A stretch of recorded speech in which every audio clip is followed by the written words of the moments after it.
Hello मेरे प्यारे बच्चों, आई होप आप सभी अच्छे होंगे। मैं आप सभी का स्वागत करती हूँ हमारी बाइबल सीरीज में जिसका नाम है daring faith. Not just faith but daring faith, जिसका मतलब होता है साहसी विश्वास। जी हाँ, हम लोगों ने लास्ट टाइम इस लेसन के इस सीरीज को स्टार्ट किया है और इससे पहले हम इस सीरीज के 3 लेसन कर चुके हैं और आज हमारी इस सीरीज का चौथा लेसन है। और हम इसमें क्या सीख रहे हैं? साहसी विश्वास के बारे में। साहसी विश्वास, संपूर्ण विश्वास किस पर? परमेश्वर पिता पर। जी, और क्या आप लोगों को आपके पुराने सेशंस के लेसन याद हैं?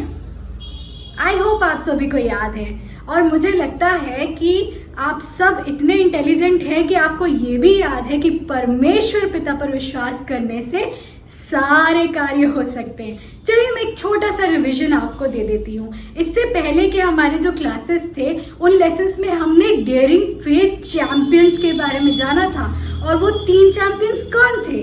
पहला था नोआ, दूसरा था डेविड दाऊद और तीसरा था जोशुआ यहोशू।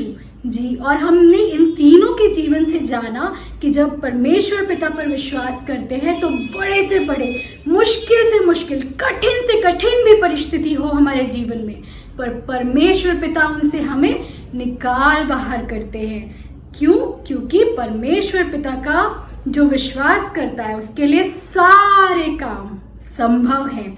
अगर हम मत्ती 19 उसका 26 पढ़े तो वहां क्या लिखा है? With God all things are possible। थोड़ा नहीं, इतना नहीं, पर all things are possible मेरे बच्चों। यस, तो आज चलिए हम अपने लेसन में आगे बढ़ते हैं। आज हम सीखेंगे एक नए डेयरिंग फेथ चैंपियन के बारे में।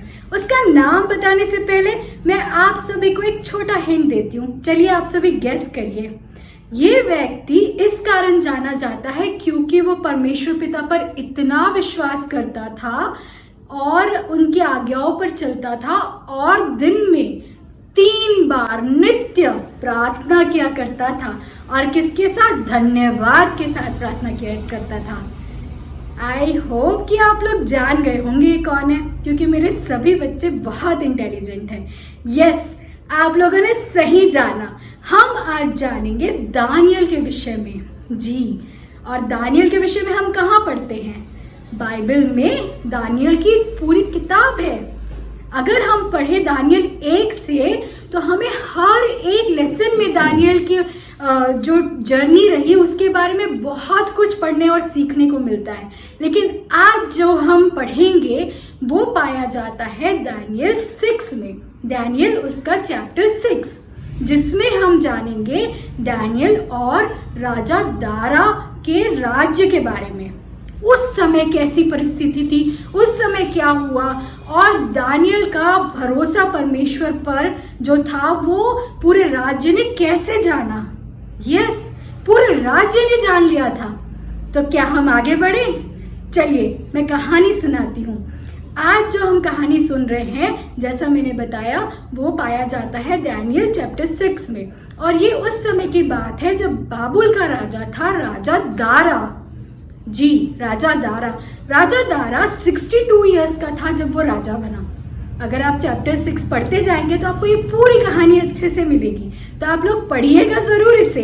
तो राजा दारा 62 इयर्स का था जब वो राजा बना, और जब वो राजा बना तो उसने अपने राज्य को बहुत सारे छोटे छोटे डिवीजन बनाए और उसने 120 प्रधान बनाए उसमें। जी, लैंडलॉर्ड्स होते हैं ना, जैसे हमारे जैसे कंट्री इंडिया में बहुत सारे स्टेट्स हैं, बहुत सारे सीएम है, वैसे ही राजा ने बहुत सारे प्रधान बनाए। कितने प्रधान? 120 प्रधान बनाए। और उन प्रधानों के ऊपर राज करने के लिए, उन पर अपनी आइज रखने के लिए, उन पर अपना काम करने के लिए उसने 3 अध्यक्ष बनाए, 3 प्रेसिडेंट। यस, और उन 3 प्रेसिडेंट में से एक प्रेसिडेंट उसने दानियल को चुना। आप लोगों को दानियल की इस कहानी में आगे ले जाने से पहले मैं आपको बताना चाहूंगी दानियल के बारे में। दानियल कौन था? दानियल एक यहूदी व्यक्ति था। जी, और वो यरूशलेम का रहने वाला था, जिसे नबूकदनेस्सर राजा ने यरूशलेम से बाबुल में लाया था। हाँ, ये कहानी हम किसी और दिन पढ़ेंगे, लेकिन मैं अभी सिर्फ आपको दानियल के बारे में समझाना चाहती हूँ। तो राजा जब दानियल को बाबुल लेकर आया तो उसे ट्रेनिंग पीरियड में डाला गया था। जी, जैसे हमारी स्कूल्स में ट्रेनिंग होती है ना, वैसे ही दानियल को चुना गया था कि वो ट्रेन हो। एक तरीके से राजभवन में उसे एक सर्वेंट की तरह लेकर आया गया था ताकि वो सीखे, समझे और राजा के कार्यों में उसका हाथ बटाए। पर दानियल शार्प था। क्यों? क्योंकि परमेश्वर पिता की आत्मा उस पर राज करती थी। जी, उससे परमेश्वर पिता पर पूर्ण विश्वास था और इसीलिए दानियल सबसे उच्च व्यक्तियों में जाना गया। तो राजा दारा को ये बात पता थी कि दानियल एक बहुत ही बुद्धिमान लड़का आदमी है और वो उस पर परमेश्वर पिता की आत्मा कार्य करती है और परमेश्वर पिता उसका साथ हमेशा देते हैं और वो नित्य प्रार्थना करता है। इसीलिए राजा दारा ने उसे 3 प्रधान अध्यक्षों में से एक अध्यक्ष चुना। अब आगे क्या होता है कि जो बाकी के लोग थे वो सोचते हैं कि ये दानियल है, राजा इससे बहुत खुश होते हैं। पता नहीं क्यों इतने खुश होते हैं, ऐसा तो कुछ विशेष है नहीं, पर उन्हें पता चलता है कि राजा ये सोच रहे हैं कि दानियल को और ऊंची पोजीशन दे दे, उससे भी उन लोगों से भी ज्यादा बड़ी ऊंची पोजीशन दे दे, और वो लोगों को जलन होने लगती है। जी, हमारे स्कूल में भी ऐसा कभी कभी हो जाता है ना, हम क्लास में मॉनिटर कोई बन जाता है तो हमको लगता है अच्छा ये तो फेवरिज्म हो रहा है। वही चीज वहां होने लगती है कि दरबार में सब दानियल के अगेंस्ट होने लगते हैं। सब सोचते हैं कि ये क्या स्पेशल है इसमें, पर राजा जानता था कि परमेश्वर उसके साथ है, इसीलिए, केवल इसीलिए वो उसका चुनाव करना चाहता था। तो दानियल को फंसाने के लिए इन सभी जो अध्यक्ष थे और जो नेता थे और जो वहां के जितने भी लोग थे जो राजा के दरबार में कार्य करते थे, वो सब ने एक नीति निकाली और विचार करके एक निर्णय लिया और राजा दारा के पास जाकर एक प्रस्ताव दिया। क्या प्रस्ताव था वो? ऐसी क्या चीज हो सकती है जिससे दानियल मार खा जाए? ऐसा तो कुछ नहीं हो सकता ना, क्योंकि परमेश्वर उसके साथ था। यस, दानियल के किसी कार्य में कोई गलती नहीं थी।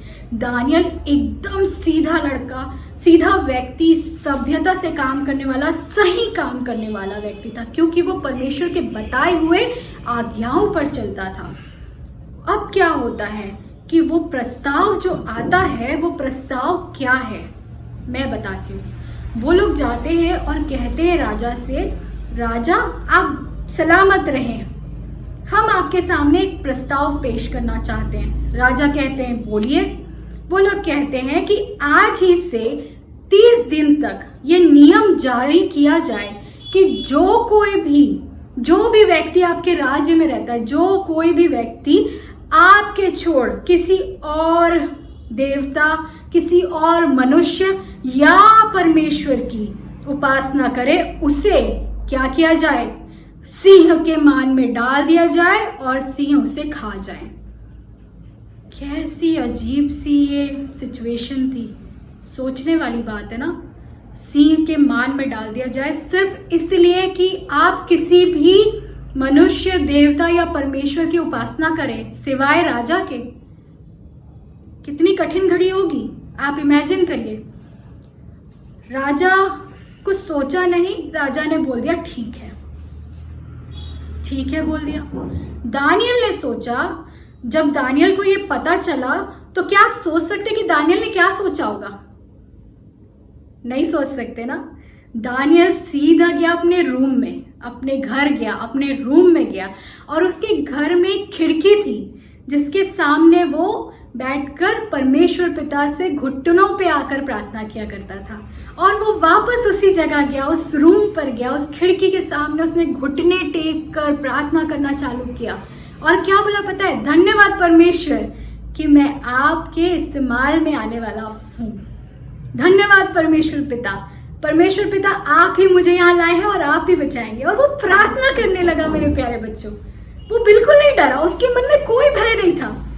He was happy, he was praying, he was thanking Lord कि धन्यवाद मेरे राजा परमेश्वर पिता।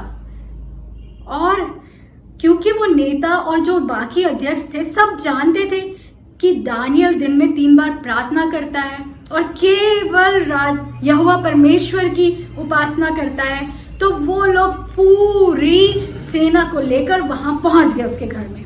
धाड़ दरवाजा खोला, दानियल तुमने परमेश्वर पिता की उपासना की है और इस जुर्म में तुम्हें हम लेकर जाएंगे राजा के पास। क्या प्रार्थना करना कोई जुर्म होता है? नहीं ना। लेकिन देखिए परिस्थिति कैसी थी। दानियल को प्रार्थना करने के जुर्म में उन्होंने ले लिया, अरेस्ट कर लिया। अब राजा के सामने लेकर गए और राजा ने बोला कि दानियल को लाए हो? दानियल मेरा दोस्त है, मैं उसको कैसे कुछ कर सकता हूं? दानियल ने कहा कि राजा मैंने कोई गलती नहीं की। और राजा ने बोला कि ये मेरा दोस्त है, मैं कुछ नहीं कर सकता।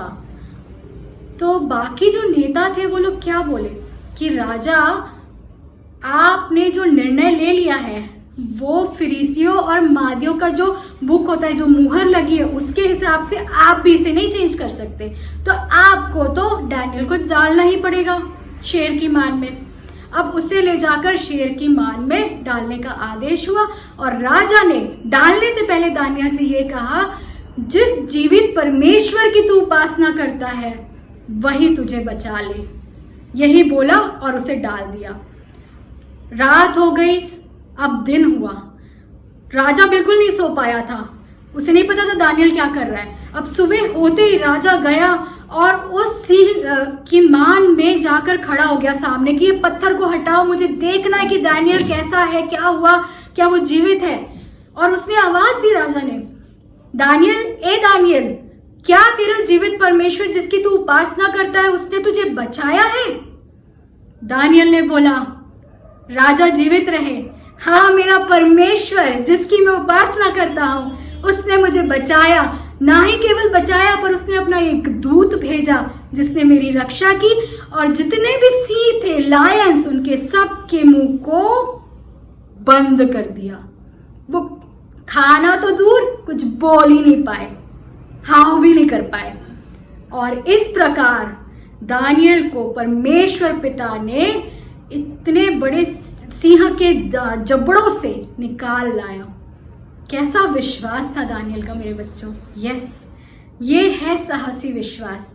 और पता है, सिर्फ दानियल के इस एक कार्य की वजह से राजा दारा के पूरे राज्य में ये नियम जारी किया गया कि अब से केवल और केवल दानियल के परमेश्वर की उपासना होगी, क्योंकि वही जीविता परमेश्वर है, वही विश्वास योग्य परमेश्वर है और वही सदैव और युगानुयुग रहने वाला परमेश्वर है मेरे बच्चों।